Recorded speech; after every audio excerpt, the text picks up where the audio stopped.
भाजपाइयों को जब दर्शन करना होता है तो ये मस्जिद में भगवान का दर्शन करने जाते हैं, मस्जिद में भगवान का दर्शन करने जाते हैं, मस्जिद में मंदिर खोज रहे हैं पूरे देश के अंदर।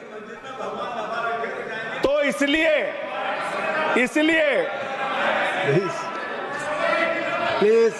इसलिए मान्यवर, इसलिए मैं इनसे कहना चाहता हूं, कृपया घबराओ मत, सीट पर चीखना चिल्लाना शुरू कर देते हैं जैसे ही बोलता हूं, चीखना चिल्लाना शुरू। मान्यवर, ये भारत खोदो योजना चला रहे देश में, भारत खोदो योजना। अरे मैं कहता हूं अगर इतना ही खोदना है, कल को कोई आके दावा करेगा संसद को खोद दो, कम से कम प्रधानमंत्री की डिग्री मिल जाएगी, उसका तो पता चल जाएगा कहां है।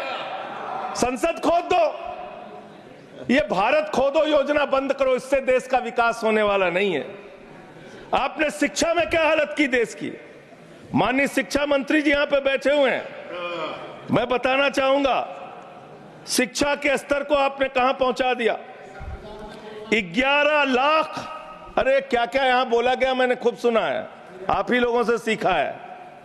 11 लाख बच्चों को सरकारी स्कूल से दूर किया गया, 11 लाख बच्चों को।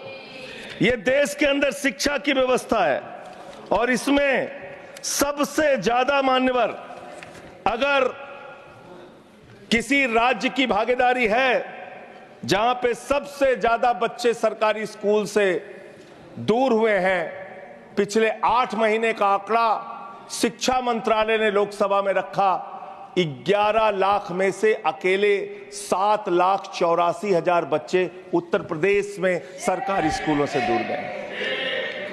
ये कर रहे हैं शिक्षा के नाम पे आप, देश की शिक्षा की व्यवस्था की हालत ये कर दी आपने। 63,000 बच्चे आसाम में सरकारी स्कूलों से दूर हुए। यह सरकार का आंकड़ा, मैं अपनी ओर से नहीं पढ़ रहा हूं। जब सरकार से पूछा गया शिक्षा पे कितना खर्च करते हैं, जीडीपी का कितना हिस्सा शिक्षा पे खर्च करते हैं, पिछले 3 वर्षों से भारत की सरकार जीडीपी पे 0.4% शिक्षा पे ऊपर खर्च करती है, और दिल्ली की सरकार जहां अरविंद केजरीवाल की सरकार है, हम शिक्षा के ऊपर 25% बजट का हिस्सा खर्च करते हैं मानव। स्वास्थ्य के ऊपर दिल्ली के अंदर 13% हम खर्च करते हैं, और भारत की हमारी सरकार जो अपने आप को कहती है मोदी जी की बड़ी योजनाएं हैं, बड़ी ताकतवर सरकार है, मात्र 2% स्वास्थ्य के ऊपर खर्च करती है। यह इस देश की हकीकत है।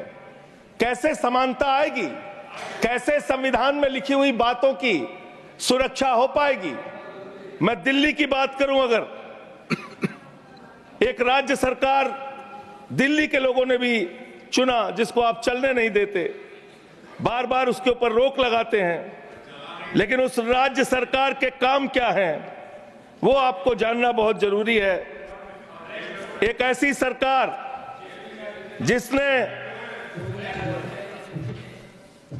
अब देखिए टोका टोकी करेंगे, बोलिए ना, आप बोलिए, आप क्यों उधर बात अभी ये लोग जब बोल रहे थे मैं चुपचाप सुना, आप बोलिए।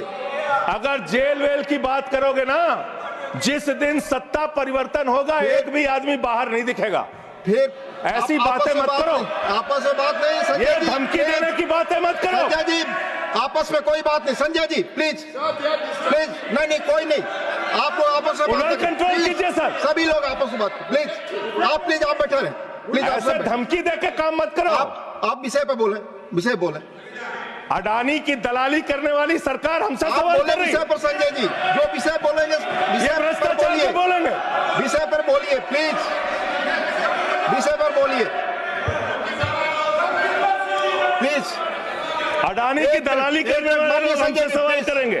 मानिए मुझे लगता है कि संजय जी अपना आपा खो गए हैं और उन्होंने अपनी शब्दावली को ध्यान में रखना चाहिए, और ये जो उन्होंने वाक्य इस्तेमाल किया ये एक्सपंज होना चाहिए। प्लीज।